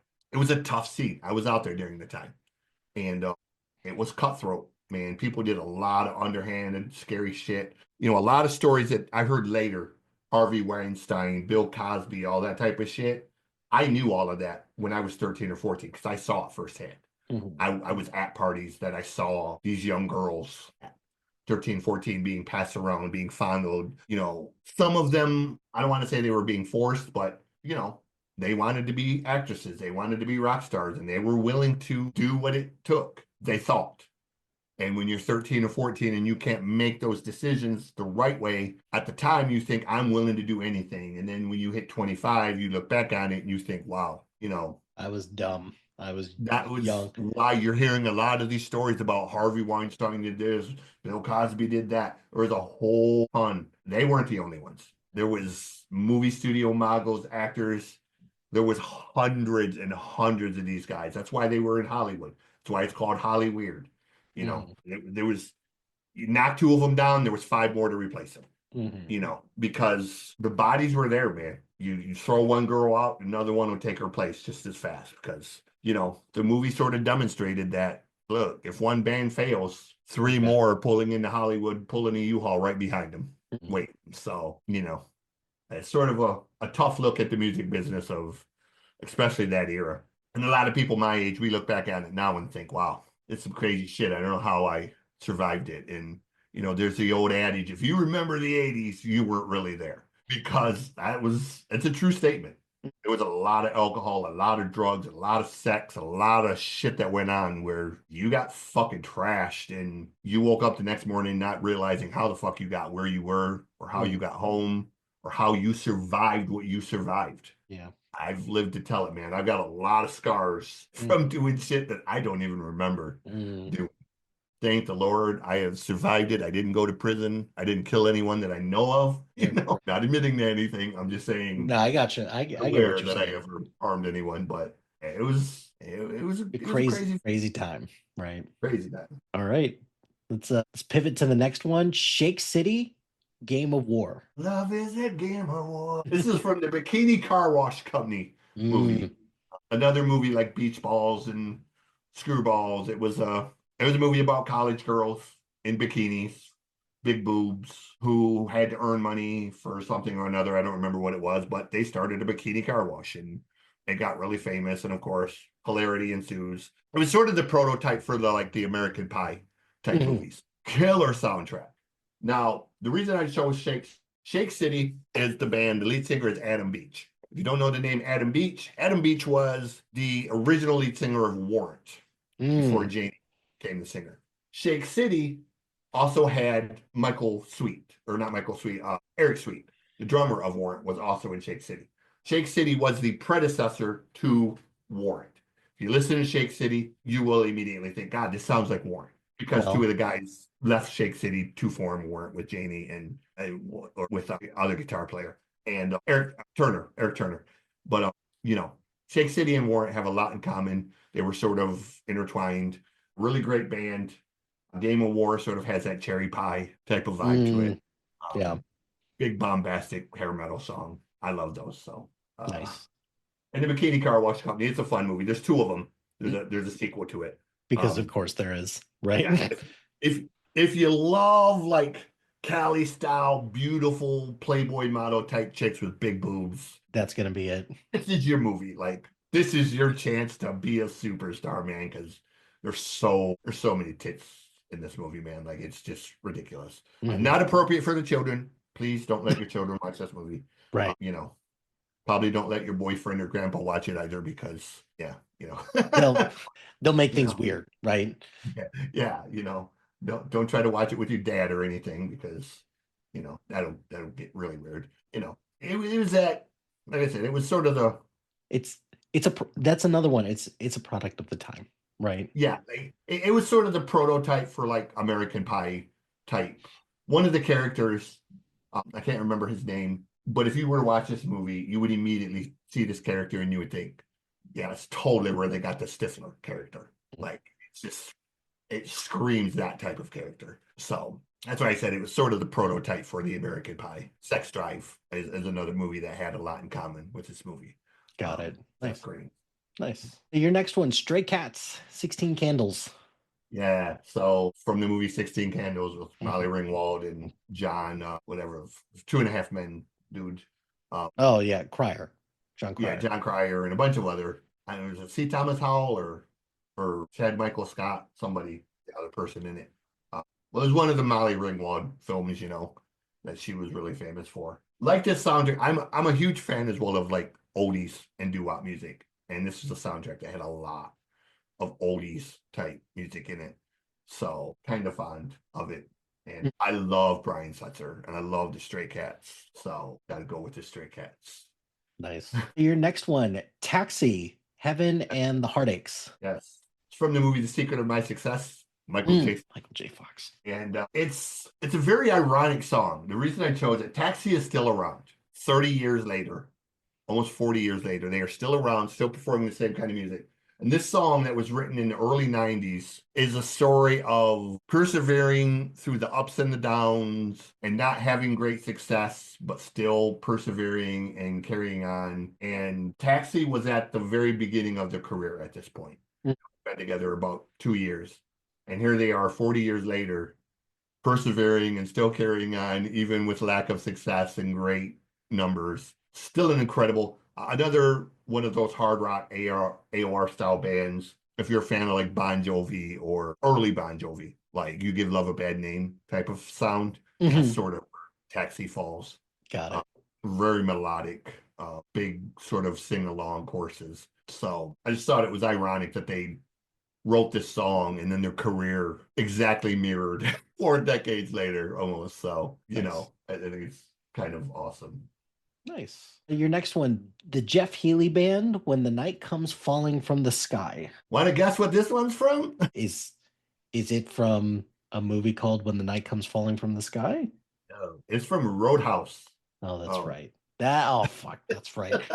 I'm so ashamed of The only myself. movie That's yeah, right. the only movie Jeff Healey starred in. Mhm. Still one of my favorite movie quotes, you play pretty good for a blind guy. Yeah, and I thought you'd be taller. Jeff Healey was a phenomenal guitar player and singer. They did pretty much the whole soundtrack for Roadhouse. So that was one of the songs that just the scene in the movie where they're playing with the cage around him and they're throwing the beer bottles and that's the song that they're playing. So it's sort of that rocker type of song, but Mm. you know, it was a perfect song. It was a cover song. I don't remember who did the original, but it was a perfect song for what Jeff Healey did for the style, and Jeff was, even with his being blind and all of that, he just sort of created a new style of guitar playing that worked for him, as opposed to playing it normal. He laid it flat and it gave him this unique thing where your typical guitar player plays with their thumb on the back and they have the four-finger reach. With Jeff laying the guitar down, he had to reach from his pinky to his thumb. So he Mhm. could play with five fingers as opposed to four. And his reach, this way was, almost double what your typical guitar player. So it gave him a very unique way to bend notes and play chord patterns that your average guitar player couldn't play. Not a bad actor either for a blind Yeah, guy. yeah. Thoughts on the Roadhouse remake? Or, Not as terrible as I thought it was going to be. however. Didn't have an issue with Connor being in it. Mhm. Jake Gyllenhaal was kind of like, yeah, I don't know if I really buy him as the badass bouncer, but you know what? It was fairly convincing. There Yeah. was a few parts of the movie that were kind of iffy, a couple plot holes that were pretty freaking significant, but for the most part, better than Roadhouse 2, starring Gary Busey's son. Jake Busey. Better than that. Not a low bar, or a pretty low bar to clear. So Yeah, so it was better than I thought it was going to be. I'll give yeah. it that. Yeah. They are talking about a sequel to it, so we'll Because see how that goes. because of course they are, right? Because Amazon apparently has money to burn or They whatever. got But they got plenty of uh, money to burn. so That is unfortunately true. I'll give it a chance. It was a decent time killer. I'll put it at that. I expected it to be really terrible. It wasn't as bad as I expected. So So maybe hooray they'll for clear up that. a couple plot holes and we'll see where it goes. So All right. We got two more songs. So your penultimate that song, T Ride Luxury Cruiser. is from a movie we spoke about earlier. It is from Encino Man.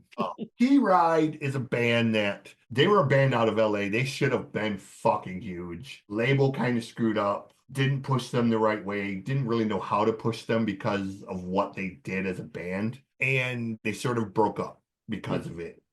Now, if you've ever played Guitar Hero 3 and you have ever performed the Devil Went Down to Georgia guitar thing on there, Mhm. the guy who wrote that and reinterpreted the Devil Went Down to Georgia song was the guitar player from T-Ride. So he was T-Ride was this band that they were sort of one half Queen, one half sort of Metallica. They had Mhm. this like really kind of heavy grind, but they were a three-piece band, all three of them sang. So they had these big bombastic courses when they sang. And Luxury Cruiser was one of those songs that just was sort of big and bombastic and crazy, had a lot of elements working, and I really love T-Ride. They have the song they were famous for was a song called Rock and Roll Zombies from Hell, and it was this rock and roll zombies from hell. And then it has this three-part chorus that almost like a Bohemian Rhapsody type chorus Ah, on top of it. And T-Ride should have been fucking huge, dude. Like T-Ride should have been just massive. The label screwed up. Okay, that's just all you can say. I would tell anybody, go back, look up T-Ride. It's a self-titled record. Rock and Roll Zombies from Hell, Luxury Cruiser, Backdoor Romeo. These songs will have you like wanting to dance while you're breaking shit. Like it's mm, just, I mean, it's bombastic like Metallica, but it's got the big Bohemian Rhapsody style Queen courses. So, they're just a really great band and they should have been huge. And like I said, if you've ever done The Devil Went Down to Georgia, you know how hard that fucking song was in Yeah, there. yeah, that's The guy who played guitar was a guitar player for T-Ride.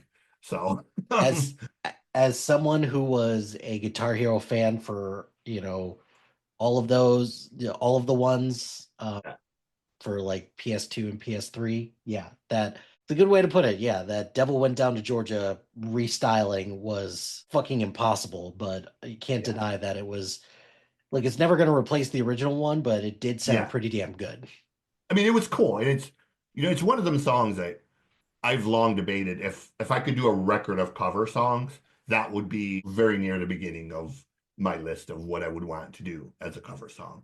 Hmm. And I would want to do it in exactly that way Yeah. of just sort of turning it into this big bombastic metal type of song. So, yeah. Yeah. Encino Man, Pauly Shore, Brendan Fraser. Academy Award winner Brendan Fraser. You Yes. And mind it your also tongue, has Sean Sam. Sean Astin. Yeah. Yeah, Sam, Sean. Rudy. Yeah. Yeah. And whatever you roll, 50 first dates, whatever role you want, put Sean in. Bob Of course, from his dad Stranger was a Things. famous actor. His dad was Gomez Adams. So, No shit, really. yeah. Hmm. Yeah, the one who played Gomez in the original Adams Family. That was Sean's dad. Did not know that. Yeah. Huh, interesting. All Yep. right. All right. Take us home. Will Anderson, Biker Mice from Mars. From the cartoon Biker Mice from Mars. For those of you that didn't get to see this, it was sort of this cartoon about three mice from Mars that rode motorcycles. The soundtrack, Will Anderson wrote all the music, but the vocals, the songs were actually sang by Jeff Scott Soto, who in the movie Rockstar, there were two voices for that. So the original singer's voice before he quit the band was provided by Jeff Scott Soto. And then after Marky Mark, Join, yeah. yeah, his voice was provided by Mike Mateo, the singer of Steelheart, who did Angel Eyes and a bunch of other like really impossible to sing songs. So the two of them sort of provided. So Jeff is this really incredible singer, probably my favorite all-time singer behind Freddie Mercury. I got to interview Jeff. The story goes, Jeff was hired to do two songs. There's 13 songs on this sort of cartoon soundtrack. Jeff was supposed to do the first two. A whole list of other famous singers are supposed to come in. Billy Idol, Vince Neil, all of this. And as Jeff was recording his two songs, the producer, okay, this dude canceled. Hey, can you do two more? Jeff was like, yeah, this dude canceled. Can you do two more? So Jeff ended up doing the entire soundtrack because everybody canceled because they thought this cartoon was just going to fucking bomb. It was sort of a Teenage Mutant Ninja Turtle style thing, but, it was three mice from Mars that rode these heavy metal motorcycles. And, it was that sort of big bombastic hard rock style that I love. All of the songs are that way. And, it's a silly cartoon that came out in the 90s. I think it was around for like 2 years, 3 years. If you were into the Ninja Turtles, you'd probably love this. They just came out with a line of merchandise for it. No. And I was in Walmart the other day and I saw it. I was like, no fucking way. Gotta have it. Like it's got three mice and then it's got the bike that they rode. And I was like, oh, I gotta have them. And I threw them in the cart and I got up to the thing and the lady rung the four things up and she's like, $146. And I was like, oh shit, how much are these things? And she's like, well, they're $35 a piece. Ooh, yeah, go ahead and put those back. I'm gonna have to come back because I got about $50 in the account right now. I thought they were like your typical Funkos that are normally like 10, $12. No, these things are like 35 or $40 a piece. So I will own them. But I have never heard of Biker Mice from Mars at all. So this is going to be homework for me at some point just to check it out because Biker Mice from Mars. This is super interesting to me that this is a thing. It doesn't surprise me something like this exists. So these were the Biker Mice. Okay, actually, yes, I do. I do vaguely remember. Okay, yes, I do vaguely remember it. I've never It seen wasn't it. around for a long time, but it was very tongue in cheek. It was very goofy. Like I said, if you were a fan of the Ninja Turtles, that was kind of what they were going for.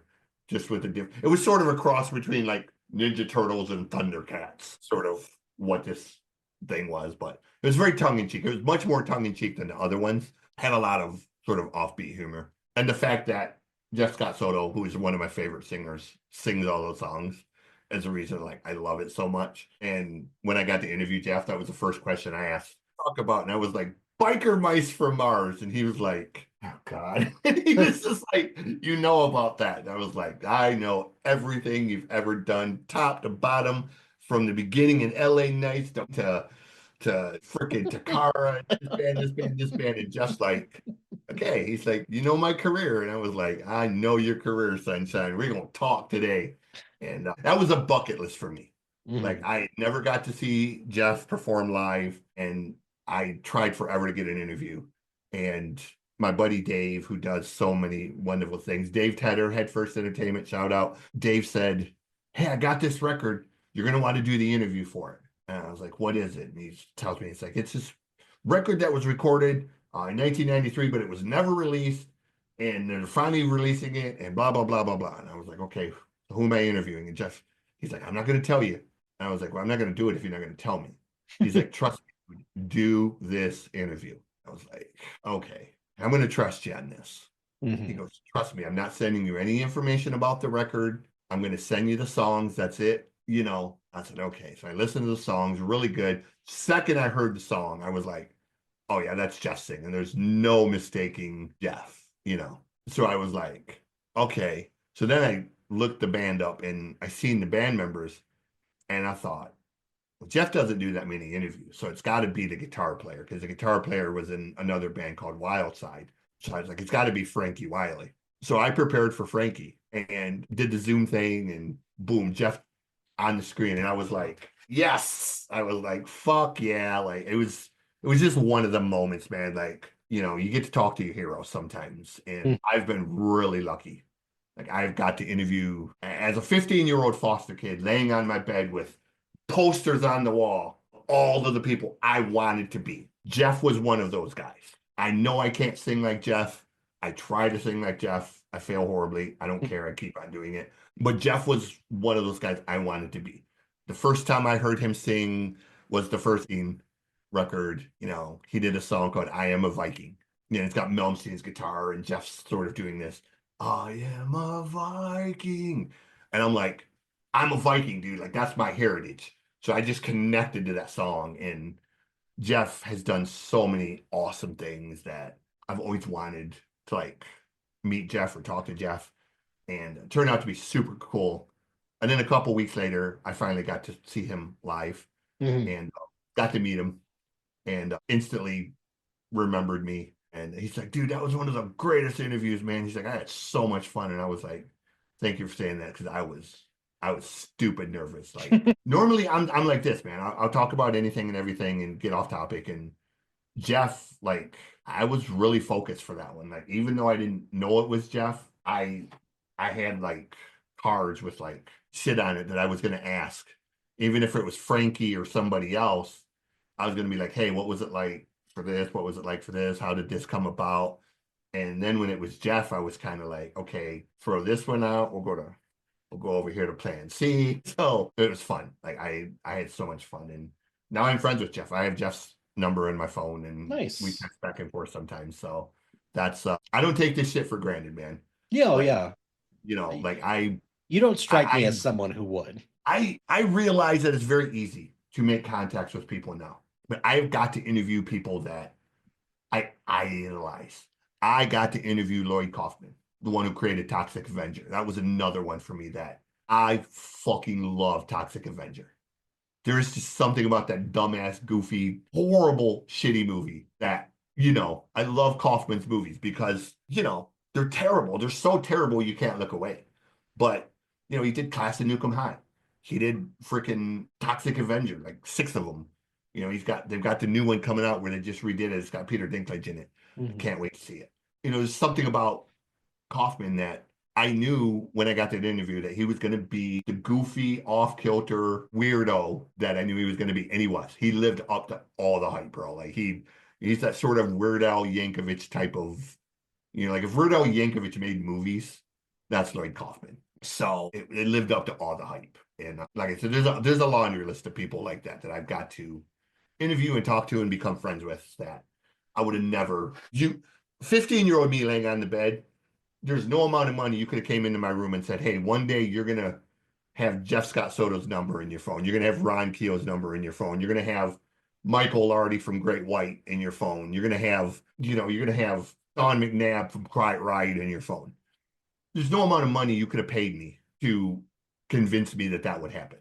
You'll get to you'll get to talk to Lloyd Kaufman. You'll get to talk to Cynthia Rothrock, who just, probably the baddest woman in all of martial arts, So I just love that the internet has allowed us to do this. And, you meet new people that you become friends with and you get to talk about random stuff. And yeah, Yeah, so no, for sure. I definitely agree with you on that. And it's just it's fun getting to do this. And one of the best parts yeah.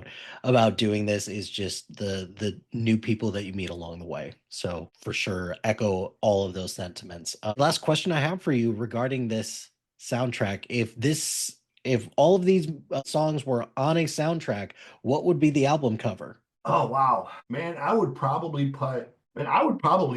I know this is going to sound terribly sexist, but I would probably put a big blonde woman, beach bunny type, Hmm. holding a guitar on the cover. Because I mean, sort of the recurring theme of pretty much all of it is movies that had beautiful women, and then whether it was, the Goonies girls, whether it was I Own Sky, whether it was, the two babes from Bill and Ted, Molly Ringwald, I mean, just sort of the recurring theme is that sort of Yeah, bombastic. Maybe not the Beach Blonde. You know what? Just symbols of make it symbols of things that represent a bombastic lifestyle. So maybe like a Camaro with a bunch of beer cans around it, maybe with a beach ball in the front seat, pair of panties hanging from the the end. mirror, Yeah, graffiti spray painted on the side or something. I don't know, man. Just something that I saw that help. too. Yeah, I saw that too. That was interesting. I was like, all right, I was plugged into my MacBook and I don't even use my MacBook. So, anyways, don't mind the ghosts, but yeah, just something like that, just something that sort of represented the bombastic everything in this list, whether it was the horror movie or the sexy movies or the violent movies like Point Break and Iron Eagle and Roadhouse and Hmm. whatnot. So yeah. No, that's good call out with that. And this is a great list. So man, CJ, thank you again for coming Yes. on and putting together this kick-ass movie soundtrack playlist. Do you where can the people find you, and do you have anything else that you want to plug? I have a brand new website. It is about 93% ready. A few things I still got to touch up, but it is at Music God Rocks, ROCKS. So just sort of all one word, Music God plain as the website. And I'm sort of working on pointing everything to the website. There's going to be sections on there for the noise report, for the loud list, for the podcast. There's going to be the section where I do written music reviews, a lot of information about me. There's going to be sections for the books that I'm working on. I'm working on two books. The first one I mentioned. The other one is a book about a bunch of the bands that Hmm. are on this list. Bands like Shake City and Taxi and King Cobra and Hans Naughty. What we're going with for Hmm. it. So, it's going to be 50 bands for volume one, 50 bands for volume two. Some of the bands you're going to know, some of the bands you're not, but it's going to be a trip down memory lane of all of these bands. T Ride is in there, Bonfire's in there, a bunch of other bands that mostly appeared on soundtracks. That bands like Cats and Boots, Dogs D'Amour, Spread Eagle, Shake City, Warrior Soul are all going to be represented on this list of. I got a list of 100 bands, and I'm in the process of writing all the bio shit for each band and getting interviews, and it's going to be a labor of love for this one. The horror book will come out first, and we're going to continue to work on this one. Also, just real quick, we have a new YouTube channel.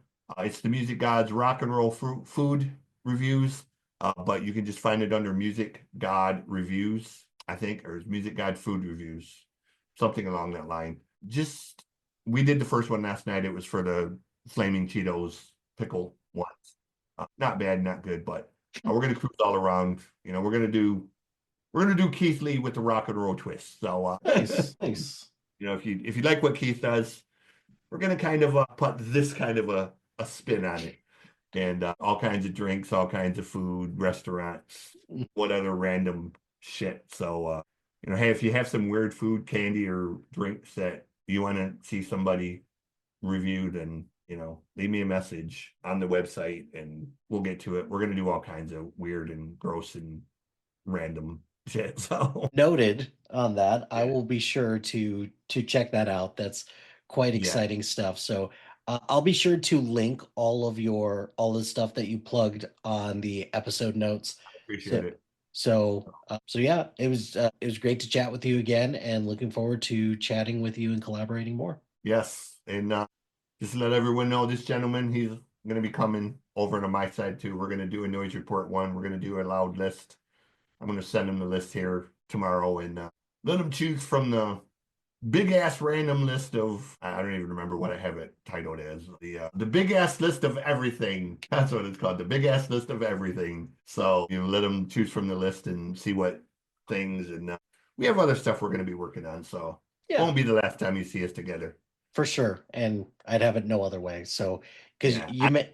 I appreciate you bringing me on here, dude. I have so much fun doing this. I don't get to be on this side of the camera or microphone too much. So Oh, the guesting piece. yeah, Yeah, you know, I yeah. love to talk about random stuff, and most of my conversations during the day are with a 13-year-old. So it's nice to have intelligent conversations with someone that actually knows what the hell I'm talking about. Because me and my son, we have this weird alliance.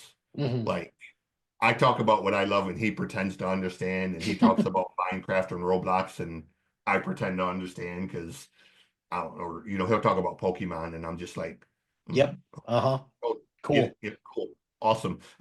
Don't know the first fucking thing about, I know Charmander and Pikachu, man. That's my extent of, freaking Pokemon, and See, I you didn't know, even know the second one. I knew Pikachu. That's it. Charmander's a dragon looking one with a fire tail. Yep. Like I No said, idea. I like yeah, that's what I'm saying. I So get so much shit for this because people are like, you don't know shit about Pokemon. I'm like, yeah, are you like judging me for yeah. not knowing shit about Pokemon?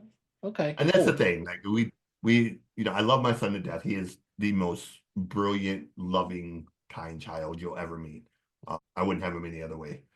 But we're from Different generations, yeah. we're from two generations removed. Mhm. Like there's a generation between his generation and my generation. So, there's that sort of, I try to understand what he does, but it's just the sort of disconnect of, I don't know this stuff. This is too new. And when I try to explain movie or TV shows and Alan Thicke and different strokes and growing pains to him, he's just kind of like, Yep. great, Hmm. awesome. Hey, can you listen to this thing about Pokemon? And I'm like, yeah, okay, go ahead. Because he doesn't give two shits about what I have to say most of the time, and it's fine. I'm not even mad about it. He's not supposed to. I When it got comes to Gen X understands. The other, you. the other generations are just kind of like, like, look, don't poke the bear, you'll be okay. Um, Gotcha. Fair. yeah, Gen X is very much the fuck around and find out generation, man. Mm. Like, anything your brain could conceive or come up with, already did it. Like, been there, done that, got the t-shirt. No, yeah, for sure. Looking forward to future collaborations with you, and you and I we're going to be recording in a couple days coming up Yeah, soon again we do about TV villains. TV villains. So looking forward to that, Love it. and we'll chat with you more soon. Awesome, brother. You be safe, man. Well, my friends, the time has come to end this episode of Mix CD. Be sure to like, rate, and subscribe to anything and everything SPDM Crew wherever you get your podcast. Join us on social media on Facebook, Instagram, X, Threads, YouTube, and Blue Sky at SPDM Crew. Check out our website soon to be out at spdmcrew.com. You can follow our playlist on Spotify and Apple Music at Mike Hilty. Shout out to HiFlyer Creative Studios for making our awesome logo. Greatly appreciate their support. And if you have any marketing, logo, or brand standard needs, contact them at highflyercreative.com. If you've got a podcast idea or you're interested in being part of the SPDM crew as a guest or collaborating, email us at spdmcrew@gmail.com. Until next time, no matter what happens now, you shouldn't be afraid because I know today has been the most perfect day I've ever seen.